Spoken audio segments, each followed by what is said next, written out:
it's Ukulele Saz. Welcome back to another video. This week we're talking about syncopation, that offbeat strumming. Let's jump in and let's get started. If you like this video, don't forget to check out all of the other videos in the rhythm series. There's a whole playlist about it. Give it a like, leave me a comment, let me know what it is that you like about it. And if you really like my stuff, you can check out my Buy Me a Coffee page, where you can access all of my weekly lesson materials, song sheets, theory sheets, weekly challenges. And if you really like my stuff, you can also join me once a month for a live online group lesson. So don't forget to check out my Buy Me a Coffee page as well. Okay, so syncopation. What we're going to do is we're going to have a little look at what actually is syncopation. What does that mean? We're going to look at a couple of examples of it and some strumming patterns. And then we're going to look at chord changes in syncopation, which is specifically important when it comes to rhythm and making songs sound a little bit more like the song as well. We're going to have a little look in amongst that at counting. Counting becomes super important with syncopation because if you don't get that bit right, then it just maybe doesn't sound right. So let's break it all down and let's make it nice and easy together. Okay, so what is syncopation? So if we think we have got our on the beat strumming, which is when we strum to a count of 4. So if I just take the G chord and we strum down 4 times, it would be 1, 2, 3, 4. 1, 2, 3, 4. But when we strum off the beat, we are strumming on the ands in between. So we are doing 1 and 2 and 3 and 4 and 1 and 2 and 3 and 4 and. You'll notice that I strummed up the way when it came to strumming off the beat. And that's because typically when we strum on the 1 and 2 and 3 and 4 and, we have a nice continual flowing motion, down, up, down, up, down, up, down, up, 1 and 2, 3, 4, and 1 and 2 and 3 and 4 and. Just like that. Let's do a little exercise to see if we can strum on the beat and off the beat and chop and change between the two. But first, I'm going to need a metronome. Just like that. We're at 80 beats per minute and we're going to strum with the clicks. Are we ready? 2, 3 and 1, 2, 3, 4. 1, 2, 3, 4. Down, down, down, down. And then we're going to change to the ups now. And. Notice how we're strumming in between the clicks. And then back to the downs. 1, 2, 3, 4. 1, 2, 3, 4. 1, 2, 3, 4. 1, 2, and back to the offbeat.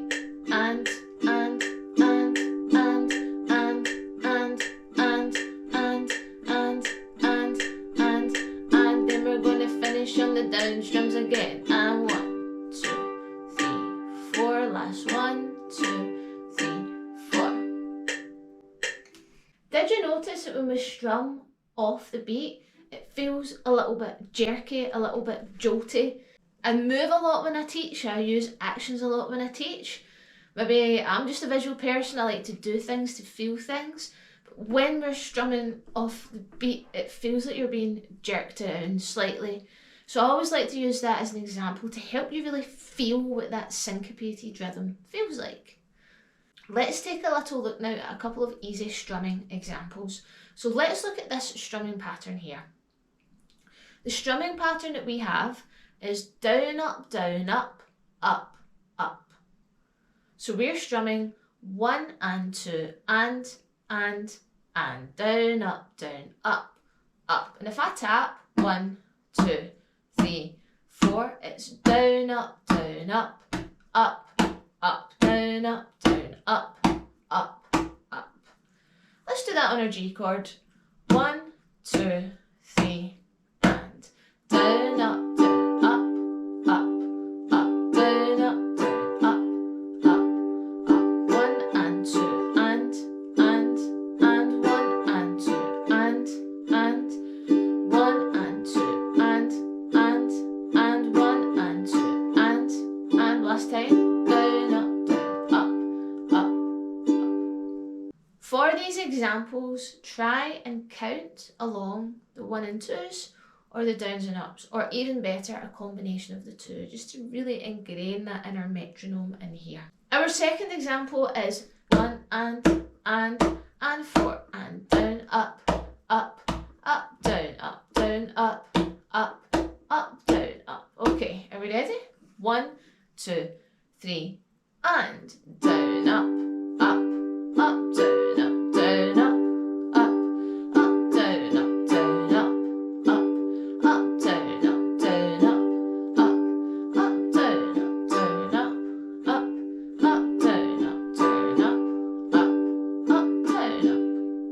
So both of those rhythm patterns are just general rhythm patterns that you would strum, but have a focus on emphasising those up beats. They're not disguised by the down beats before them. So that was just to give you a little bit of an example. We're going to now look at a couple of other examples that are slightly longer, and this is going to set us up in preparation for when we start to bring our chord changes in, which we'll come to very soon. Now again, we're going to just stick with this G chord. Okay, if we have a little look at this example, we can see that there's two strumming patterns. The first is down, down, up, which is the island strum, followed by an up, down, up, down, up. That counts as one strumming pattern. So we're going to do that on one chord to begin. I'm going to do it on G. So 1, 2, 3, and down, down, up, down, up, down, up, down, up. 1, 2, and 4, and 3, and 4, and 1, 2, and 4, and 2, and 4, and down, down, up, down, up, down, up. Now I know what you're thinking. You might be thinking, but where's the syncopation in that? It's a nice flowy strumming pattern. Well, this actually fits really nicely into different songs that maybe have off the beat chord changes. What I mean by that is, rather than the chord change falling on the first beat, a lot of the time in music the chord change will fall on the 4 and it will fall on the syncopated off beat. Because of that, it doesn't make sense for us to then fling another downstrum in on the first beat, because it would sound a little bit strange. Let's have a look at the song When You're Gone by Bryan Adams and Mel C. I'm going to play it exactly how it should sound if you have a little look at the rhythm pattern below. Have a little look at where the F chord changes. That changes on the 4 and the G chord changes on the 4 and as well. The D minor and the C fall on the 1. So we've got D minor, down, down, up, down, F, up, down, up, C, down, down, up, down, G, down, up, and a wee bit faster.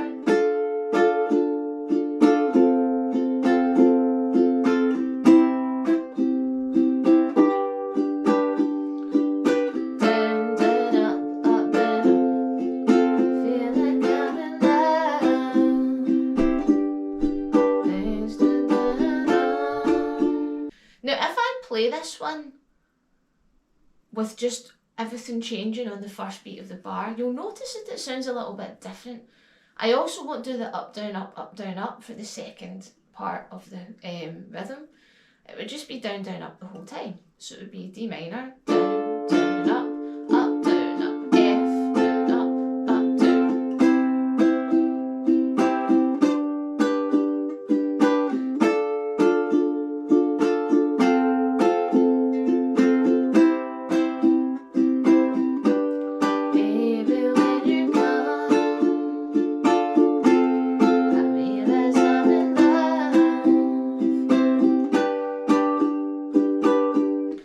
how it doesn't quite fit. That's because we're not changing the F and the G chord on the up strum like this. Baby, when you're gone, baby, there's I'm in love. Things go on, and the nights just seem so long. Food don't taste that good. Okay, so our next progression that we're going to look at, that again splits between 2 bars because the second chord changes on the 4 and the first chord changes on the 1, is a very well known song. It's Take On Me. I've got a tutorial for this one too, so you can check that out and see a bit more of a detailed breakdown of that. But for this one, it's very syncopated strumming. So for this one, we're going to stick on A minor just now. We're going to do A minor for the full strumming pattern, just so that we can get the strumming pattern in our heads. And this time it's going to go like this. 1, 2, 3, and down, up, down, up, up, up, up, up, down, up, down, up. 1 and 2, and 3 and 4, and 1 and 2, and 3 and 4. Could you feel the jerkiness of the up, up, up? 1 and 2, and 3 and 4, and down, up, down, up, down, up. You can feel that up, up, up. Kind of goes against the grain slightly because it's syncopated. Now, if we have a little look at that in the context of the song, we've got A minor, which changes to D on the 4 and then we've got G, changes to C. So 1 and 2, and 3 and 4, and 1 and 2, and 3 and 4, and down, up, down, up, up, up, up, down, up, down, up, down, up, down, up, up, down, up, down, up. Now, if I play this without those chord changes and just do it with a regular down, up strumming, it would sound like this.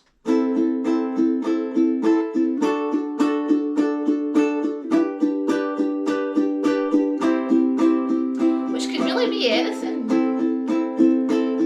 But what I will say is it makes Take On Me not sound like Take On Me anymore. It just sounds kind of normal. But if I change it with some syncopation and chord changes,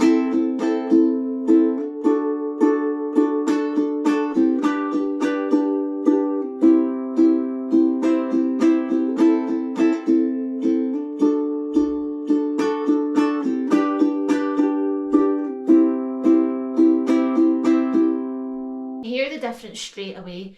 And that's why being able to count, understanding syncopated rhythms, understanding the flow of the grain of your down and up strummings in your hand is super, super important. And this all doesn't happen overnight. Some of you might be thinking, well, I just hear a strumming pattern and replicate it and I can do it pretty well. That's all very well and good. But if you're playing with others, if you can explain what you're playing and you know how to fit that into account, one, it allows you to be even more creative because you've got tools in your toolkit to work with and adapt. You might say, well, I'll change this hand for this hand and see what happens, rather than just have to figure something out in your head and hope that it sounds okay. It just gives you a bit more structure. For those of you that need that little bit of structure, use this, count it, count it, count it, do it over and over and over again. These things don't happen overnight, and remember, these are quite tricky too.